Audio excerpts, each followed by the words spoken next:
Hello বন্ধুরা, good morning সবাইকে। আমি নমিতা, মাই হ্যাপি ডে লাইফস্টাইলে তোমাদের সকলকে স্বাগত জানিয়ে আরও একটা নতুন দিন নতুন ভিডিও শুরু করছি। আজ হলো সোমবার, শনি আর রবিবার একটু ছুটির মধ্যে ছিলাম। একটু বলতে ওই যে ছেলেকে স্কুলে দিয়ে আসা নিয়ে আসাটা করতে হয়নি, কিন্তু দোকানে যেতে হয়েছে, অল্প সময়ের মতো ছিলাম। তো আজ তো সোমবার, আবার রুটিন মতন চলতে হবে। ছেলের জন্য স্কুলে টিফিন বানাতে হবে, ছেলেকে স্কুলে দিয়ে আসতে হবে। আর এখন তো আমি শুরু করেছি সকালবেলা করে টিফিন বানানো। এই যে আজকে বানালাম রুটি আলু ভাজা। তো বরমশাইকে রেডি করে দিই, আর ছেলের জন্য টিফিনের জন্য রেডি করে রাখবো, আর তার সাথে আমিও একটু নিয়ে নেব। সকালবেলা আগে আমি খেয়ে নিই, তারপরে অন্য অন্য কাজবাজ আবার শুরু করব।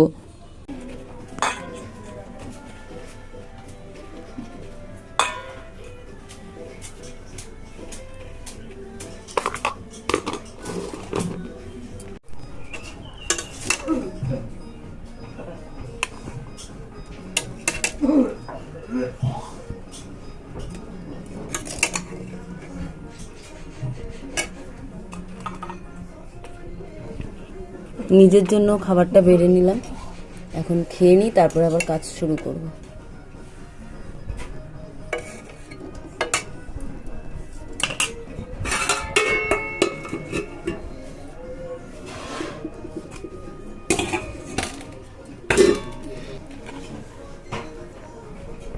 সকালবেলা টিফিন বানিয়ে আমি একটুখানি খেয়ে নিয়েছি, বরমাসেকেও দিয়ে দিয়েছি, আর ছেলের জন্য বেড়ে রেখেছি। আর তারপরেই চলে এলাম দুপুরবেলা রান্নাবান্না করার জন্য।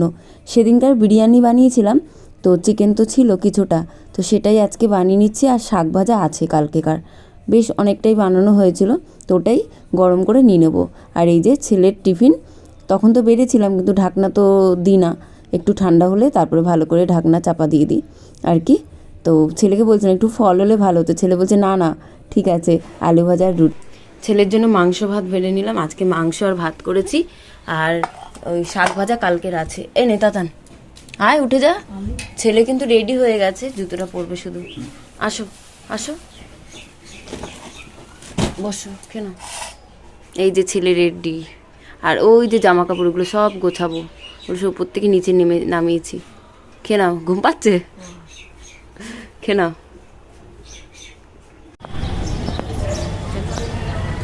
চালিয়ে দিয়ে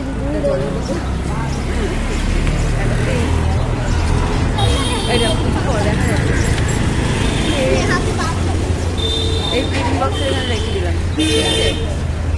ঠিক আছে, ভালো করেছি। আজকে সকালে ছেলেকে স্কুলে দিয়ে আমি কিন্তু সঙ্গে সঙ্গে দোকানে আসিনি, ঘরে গেছিলাম। ঘরে গিয়ে কিছু কাজ ছিল, ওটা সেরেই মাত্র দোকানে চলে এসেছি, কিন্তু ভাত নিয়ে আসিনি। তো এখন আমি একাই আছি এখন পর্যন্ত। বরমশাই বেরিয়ে গেছিলো বড় বাজারে, তো এখনও আসেনি, কিন্তু আমি যাব বেরিয়ে।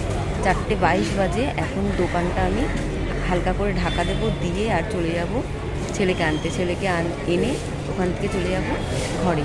আর বরমশাই এখনও আসেনি, ও আসছে, রাস্তাতেই আছে, কিন্তু ও ঘরের দিকে যাবে, মায়ের ঘরে মালগুলো রেখে তারপরে আমাদের ঘরে মানে নিজের ঘরে যাবে, গিয়ে খাওয়া দাওয়া করবে, চান করবে, তারপরে ও দোকানে আসবে। তো আমি এখন ঢাকাটা দিয়ে দোকানে স্কুলে যাব। তো চলো ঢাকাটা দিয়ে দিই।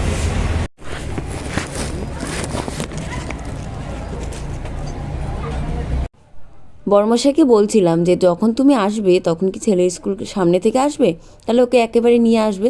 ও বললো না, অন্য সাইড থেকে আসবো। তো তার জন্য দোকানটা ঢাকা দিয়ে আমি চলে যাই ছেলেকে আনতে। তো এই পারের দোকানটা প্লাস্টিক দিয়ে ঢাকা দেবো, আর ওই পাশের সামনের দিকটা একটা চাদর দিয়ে ঢাকা দিয়ে দেবো।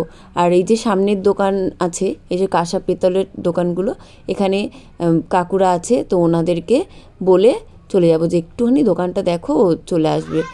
তো বড়মাসে তো ঘরে গিয়ে খাওয়া দাওয়া করেই চান করেই মাত্র বেরিয়ে আসবে। ও একদম মানে বেশিক্ষণ থাকবে না ঘরে, রেস্ট নেবে বা কিছু না, কারণ দোকানটা তো পুরোপুরি খোলা পড়ে আছে, তাই না? তো আমি যেমন করে ঢাকা দিই আস্তে আস্তে করে।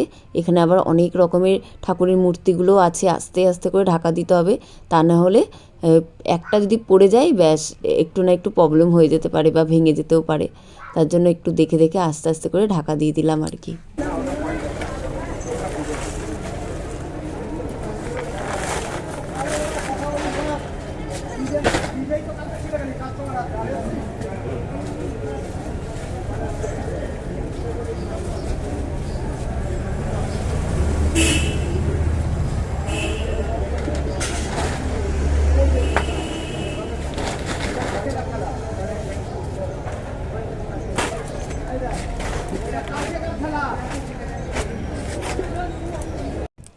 এই যে ঢাকা দেওয়া হয়ে গেছে কোনো রকমের, এমনি সামনেটুকু একটু ঢাকা দিলেই হয়, এক্ষুনি তো চলেই আসবে। তো যাই, ঘরে যাই।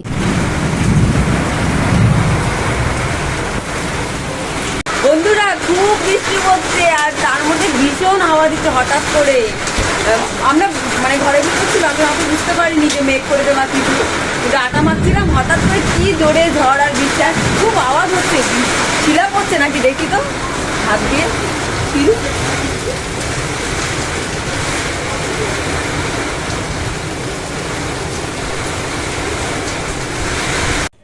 আমাদের তো টিনের চাল, আর টিনের চালের মধ্যে টাং টুং করে কি শিল পড়ছিল আর খুব আওয়াজ হয়। তার জন্য কিন্তু আমি একটু চিল্লে চিল্লে কথা বলছিলাম, যদি শোনা না যায় তার জন্য, কারণ প্রচুর আওয়াজ হয় বৃষ্টি হলে। তো যদি কখনো মাঝরাতে বৃষ্টি হয় তখন কানের মধ্যে কিছু চাপা দিয়ে ঘুমাতে হয়, এত আওয়াজ হয় টিনের। এবার বৃষ্টিরও প্রচুর আওয়াজ হয়, এবার শিল পড়ছে, এত জোরে আওয়াজ হচ্ছিল, মানে আমি তো কি করছিলাম, মানে একটা দুটো হাতে শিল পড়ছিল। তোমাদের ওদিকে কারা কারা শিলাবৃষ্টি বুঝতে পেরেছে যে হয়েছে? আমি কিন্তু পুরোপুরি বুঝতে পেরেছি, আমার হাতে শিলও পড়েছে এক দুটো, কিন্তু পড়ার সাথে সাথে গলে আছে, তোমাদের যে দেখাবো সেটা আর হয়নি। তো যাই হোক, প্রচুর বৃষ্টি হয়েছে হঠাৎ করে। আমি আটা মাখছিলাম আর দেখছি বৃষ্টি। আর আজকের ভিডিওটা অনেকটা ছোট হয়ে গেছে বন্ধুরা। যাই, টাটা, চলে আসবো কালকে আরও একটা নতুন ভিডিও নিয়ে। টাটা বন্ধুরা, সবাই ভালো থেকো।